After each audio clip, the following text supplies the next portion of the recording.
Happy tax day. I did take care of my taxes. I don't have a wife to take care of my taxes. Ouch. Iranian oil production is now higher than it was 2 years ago. Is there a reason that you aren't taking more steps against Iranian oil exports, and does it have to do with domestic political pressures around gas prices? I don't have any, as you know, we don't preview sanctions, and I'm not going to start doing that today, except to note what I said in my opening statement, that part of the discussion with the G7 leaders was the possibility of additional sanctions on Iran. Unilaterally and hopefully multilaterally, but we'll see where that goes. And anything on where the oil prices or oil exports are coming from Iran and whether you want to stop that? Again, I won't get ahead of economic pressure tools that we might be applying in the future. We're working our way through that. Is the administration presenting alternatives to Netanyahu? This is an Israeli decision to make, whether and how they'll respond to what Iran did on Saturday, and we're going to leave it squarely with them. Their decision to make, but are you making suggestions?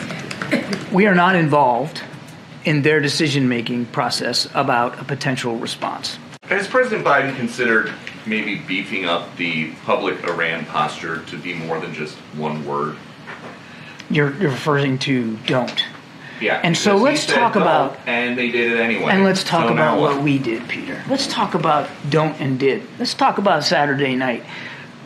He made it clear that he didn't want to see escalation in the region.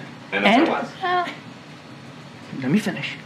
He added military resources to the region right after October 7th. You can talk about the don't word all you want, but let's talk about what did happen. And what did happen was Iran utterly failed. And if I'm sitting in Tehran right now, I'm betting that President Biden takes it pretty seriously when he says don't escalate. He's going to act to make sure that you can. And they didn't. Yes, they fired an unprecedented amount of munitions, but how much of a success did they have, Peter? None. Zero. Very little infrastructure. It was an embarrassing failure for the Supreme Leader and for the IRGC. Now, Mr. President, to Iran in this moment. Don't. Are American personnel and assets at risk, Mr. President? Mr. President, are American troops at risk as well?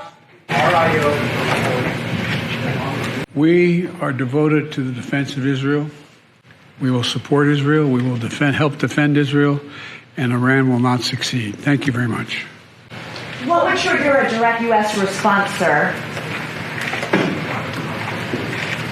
You're opposed to a standalone bill that would just work on Israel, as we've seen proposed. We would oppose a standalone bill, yes. House Speaker Mike Johnson has said that he'll move forward with a vote on additional Israel aid. If Congress were to pass additional aid for Israel and only that, will President Biden reject it? So we've been very clear, my colleagues from here just moments ago, that we will not accept a standalone. A standalone would actually not help Israel and Ukraine. It would actually delay the needs that the needed aid that they obviously need to fight. You see what's happening in Ukraine. Obviously, the brave people of Ukraine are fighting against a tyrant. We need to make sure that they have the assistance that they need. We saw what happened in Israel just over the weekend, and the leadership that this president has shown. It would actually not help them if we do a standalone, and we do not support a standalone.